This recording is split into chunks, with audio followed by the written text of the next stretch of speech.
Hey everyone, welcome back to my YouTube channel once again with the prepositions.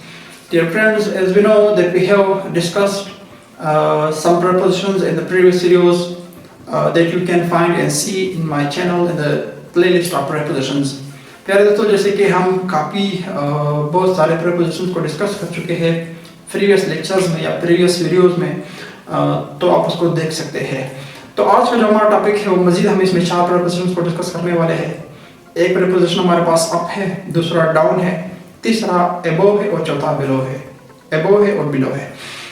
ये जो 4 prepositions है इनमें से अप और डाउन एक दूसरे के अपोजिट है, above और below जो है वो एक दूसरे के अपोजिट है। इनके माने एक दूसरे के साथ रिलेटेड तो है लेकिन एक जैसे नहीं है, इनके इस्तेमाल में काफ़ी ज़्यादा फर्क है। तो चलिए शुरू करते हैं अप और डाउन से। ठीक है, अप और डाउन को कैसे जुमलों में इस्तेमाल कर सकते हैं।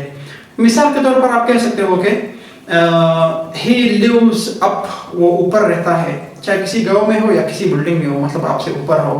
आप कह सकते हो या आप कह सकते हो द प्राइसेस गो अप, जो कीमतें हैं वो ऊपर जाते हैं। या आप कह सकते हो कि ही वेंट अप, वो ऊपर चला गया। या आप कह सकते हो कि ही गोज अप, वो ऊपर जाता है। ओके, इसी तरह इसका जो अपोजिट प्रीपोजिशन है वो हमारे पास कौन सा है, वो हमारे पास डाउन है। डाउन का मतलब होता है नीचे। नीचे का ये बिल्कुल उसका अपोजिट है।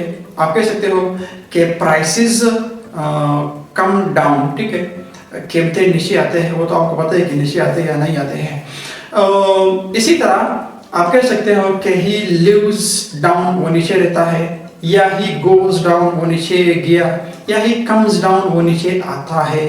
ठीक है, इसी तरह ही वेंट डाउन, वो नीचे गया। तो आप इसको इस प्रपोजिशन को इस तरह इस्तेमाल कर सकते हैं। तो अप का मतलब होता है ऊपर, डाउन का मतलब होता है नीचे। तो ये एक दूसरे के अपोजिट मान्यता देते हैं। आप जिसको इनको जिस तरह भी इस्तेमाल करें वो आपकी मर्जी है।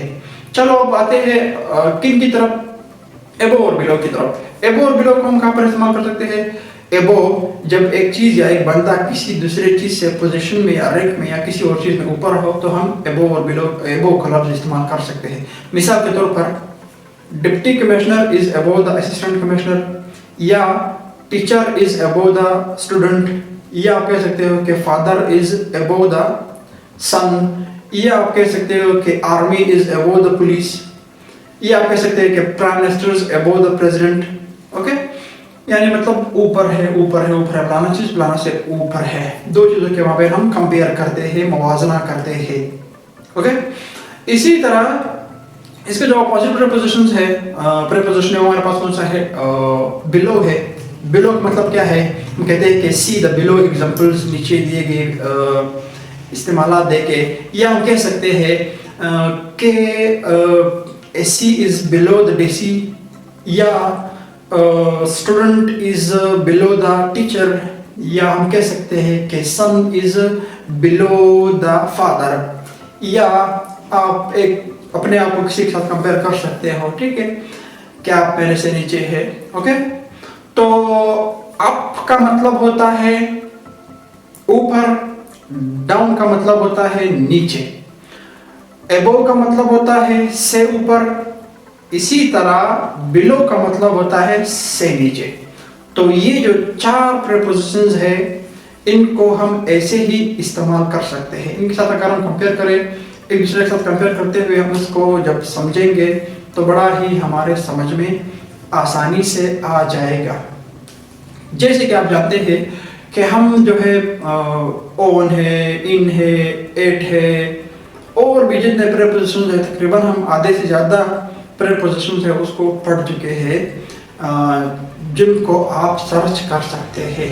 बहुत ही अच्छे और आसानी से, अच्छे ही अंदाज में पढ़े हो और मतलब आसानी से आप उसको समझ सकते हैं एग्जाम्पल्स के साथ, सब टाइटल के साथ। तो उम्मीद है कि आपको ये भी समझ में आया होगा। इंशाल्लाह नेक्स्ट वीडियो में कुछ और प्रीपोजिशंस के साथ मुलाकात होगी। अगर आप अब तक चैनल पर नए हैं तो चैनल को सब्सक्राइब करें और फेसबुक पेज को फॉलो करें। शुक्रिया।